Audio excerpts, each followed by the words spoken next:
নমস্কার বন্ধুরা, শুভ সকাল সবাইকে। আরেকটি নতুন ব্লগ নিয়ে চলে আসলাম। এটা হচ্ছে রবিবার সকালের ব্লগ। তো সকালের বাসি কাজ সেরে এখন চা করে নিয়ে চলে এসেছি। এই যে মা এসেছে আমাদের এখানে, চাটা খেয়ে নিয়ে তো আমি টিফিন বানাতে চলে আসলাম। আজকে সকালে বানানো হবে পাস্তা। তো এর মধ্যে একটু হলুদ আর অল্প তেল দিয়ে আমি পাস্তাটাকে বয়েল করে নেব। বয়েল হয়ে গেলে এবারে আমি সমস্ত রকম সবজি, গাজর, বিনস সমস্ত কিছু দিয়ে দেবো। তার আগে আমি একটু ডিমগুলোকে ভেজে নিচ্ছি।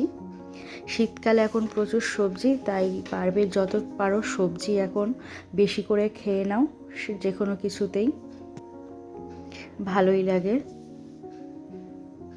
আমার মেয়ে তো বেশি হোয়াইট সস পাস্তা ভালোবাসে, কিন্তু আমার সবজি দিয়েই পাস্তা বেশি ভালো লাগে। আর মা যেহেতু আছে, হাজব্যান্ডও আসবে একটু পরে, সেই জন্য আমি সবজি দিয়েই পাস্তাটা করে নিলাম, যেহেতু সবাই এটা খায়।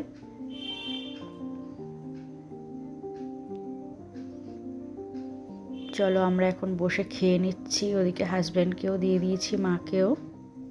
খাওয়া হয়ে গেলে এবারে আমি লাঞ্চ রেডি করতে যাব।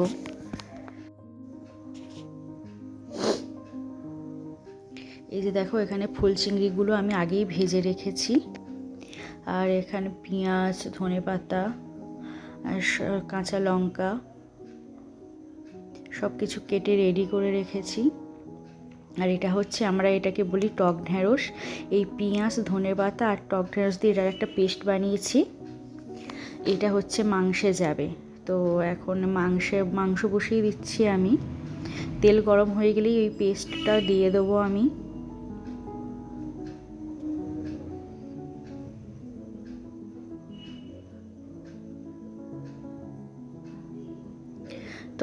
যতক্ষণ মাংসটা মশলা কষানো হচ্ছে, আমি চিংড়ির মিশ্রণটাকে রেডি করে নিই। দেখো, এর মধ্যে পেঁয়াজ কুচি, লঙ্কা কুচি, জিরে গুঁড়ো, নুন আর একটু গরম মশলার গুঁড়ো ছড়িয়ে দিয়েছি।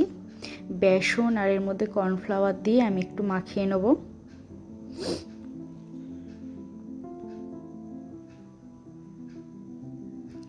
মশলাটা প্রায় কষানো হয়ে এসেছে, দেখো তেল ছেড়ে এসেছে। এবার এর মধ্যে কাশ্মীরি লঙ্কার গুঁড়ো, হলুদ গুঁড়ো, জিরে গুঁড়ো দিয়ে কষিয়ে আদা রসুন পেস্টটা এর মধ্যে দিয়ে দিচ্ছি।